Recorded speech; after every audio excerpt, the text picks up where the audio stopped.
You, John Fitzgerald Kennedy, do solemnly swear. I, John Fitzgerald Kennedy, do solemnly swear. That you will faithfully execute the office of President of the United States. That I will faithfully execute the office of President of the United States. And will, to the best of your ability. And will, to the best of my ability. Preserve, protect, and defend the Constitution of the United States. Preserve, protect, and defend the Constitution of the United States. So help you God. So help me God.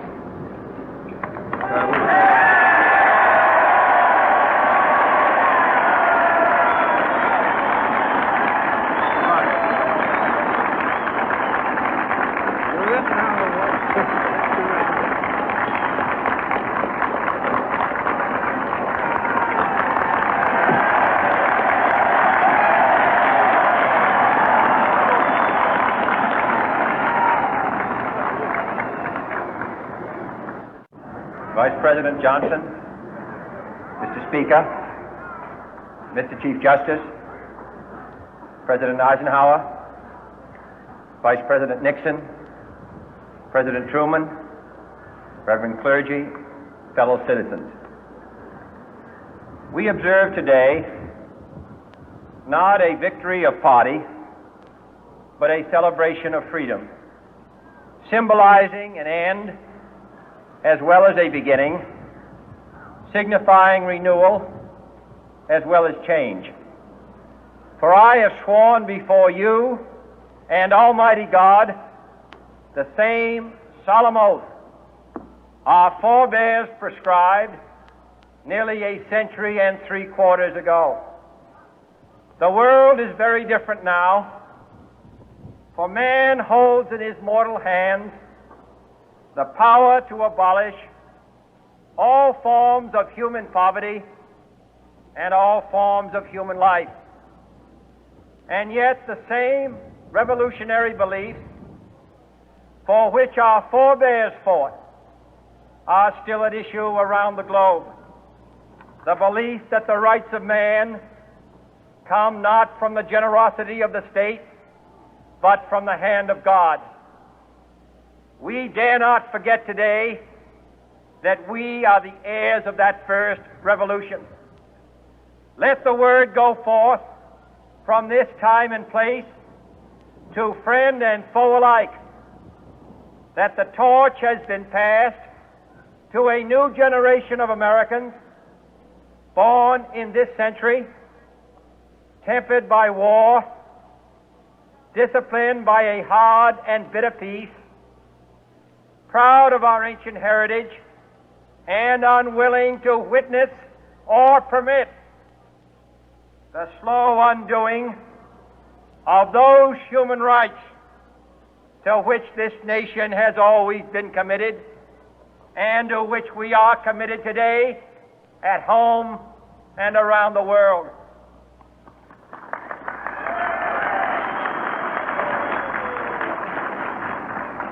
Let every nation know, whether it wishes us well or ill, that we shall pay any price, bear any burden, meet any hardship, support any friend, oppose any foe, to assure the survival and the success of liberty.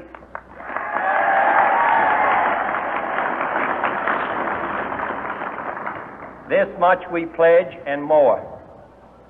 To those old allies whose cultural and spiritual origins we share, we pledge the loyalty of faithful friends. United, there is little we cannot do in a host of cooperative ventures. Divided, there is little we can do, for we dare not meet a powerful challenge at odds and split asunder. To those new states whom we welcome to the ranks of the free, we pledge our word that one form of colonial control shall not have passed away merely to be replaced by a far more iron tyranny. We shall not always expect to find them supporting our view, but we shall always hope to find them strongly supporting their own freedom, and to remember that in the past, those who foolishly sought power by riding the back of the tiger ended up inside.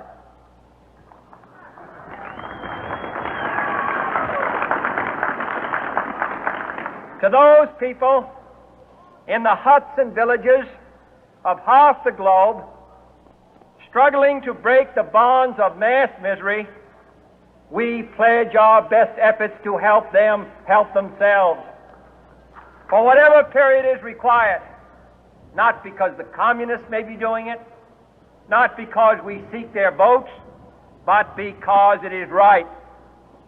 If a free society cannot help the many who are poor, it cannot save the few who are rich.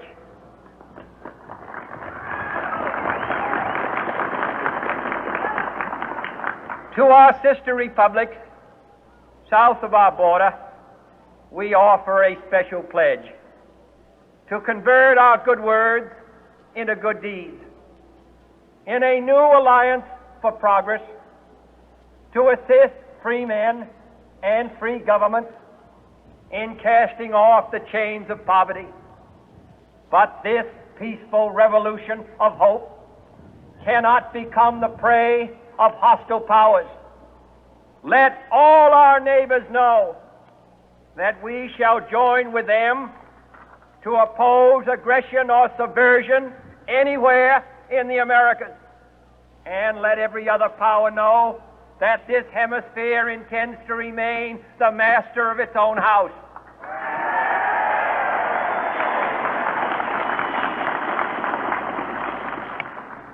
To that World Assembly of Sovereign States, the United Nations, our last best hope, in an age where the instruments of war have far outpaced the instruments of peace, we renew our pledge of support to prevent it from becoming merely a forum for invective, to strengthen its shield of the new and the weak, and to enlarge the area in which its writ may run. Finally, to those nations who would make themselves our adversary, we offer not a pledge, but a request that both sides begin anew the quest for peace. Before the dark powers of destruction, unleashed by science, engulf all humanity in planned or accidental self-destruction, we dare not tempt them with weakness, for only when our arms are sufficient beyond doubt can we be certain beyond doubt that they will never be employed. But neither can two great and powerful groups of nations take comfort from our present course, both sides overburdened by the cost of modern weapons, both rightly alarmed by the steady spread of the deadly atom, yet both racing to alter that uncertain balance of terror that stays the hand of mankind's final war. So let us begin anew, remembering on both sides that civility is not a sign of weakness, and sincerity is always subject to proof. Let us never negotiate out of fear, but let us never fear to negotiate.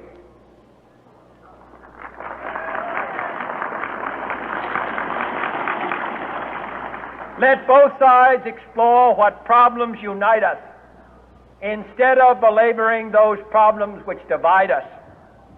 Let both sides, for the first time, formulate serious and precise proposals for the inspection and control of arms, and bring the absolute power to destroy other nations under the absolute control of all nations.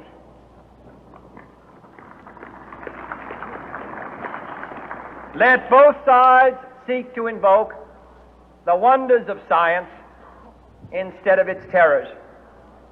Together, let us explore the stars, conquer the deserts, eradicate disease, tap the ocean depths, and encourage the arts and commerce.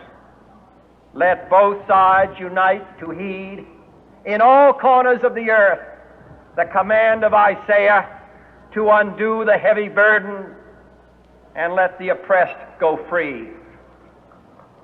And if a beachhead of cooperation may push back the jungle of suspicion, let both sides join in creating a new endeavor, not a new balance of power, but a new world of law, where the strong are just and the weak secure and the peace preserved.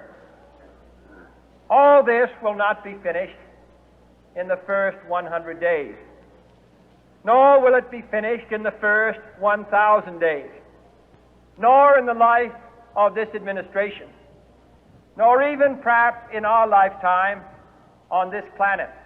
But let us begin.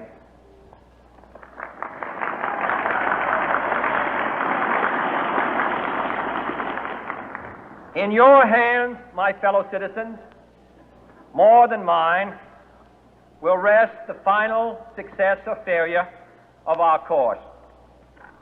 Since this country was founded, each generation of Americans has been summoned to give testimony to its national loyalty. The graves of young Americans who answered the call to service surround the globe. Now the trumpet summons us again, not as a call to bear arms, though arms we need, not as a call to battle, though in battle we are, but a call to bear the burden of a long twilight struggle, year in and year out, rejoicing in hope, patient in tribulation, a struggle against the common enemies of man, tyranny, poverty, disease, and war itself. Can we forge against these enemies a grand and global alliance, north and south, east and west, that can assure a more fruitful life for all mankind? Will you join in that historic effort?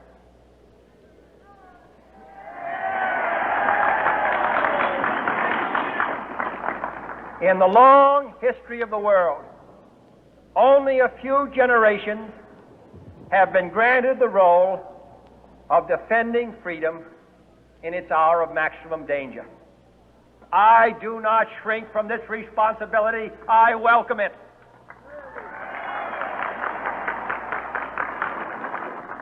I do not believe that any of us would exchange places with any other people or any other generation. The energy, the faith, the devotion which we bring to this endeavor will light our country and all who serve it. And the glow from that fire can truly light the world.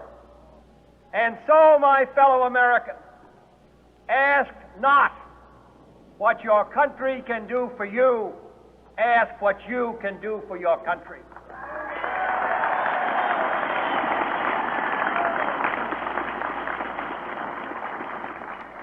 My fellow citizens of the world, ask not what America will do for you, but what together we can do for the freedom of man.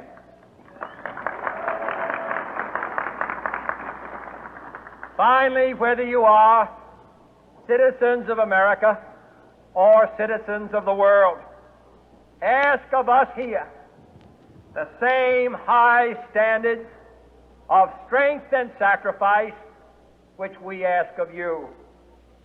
With a good conscience, our only sure reward, with history the final judge of our deeds, let us go forth to lead the land we love, asking His blessing and His help, but knowing that here on earth God's work must truly be our own.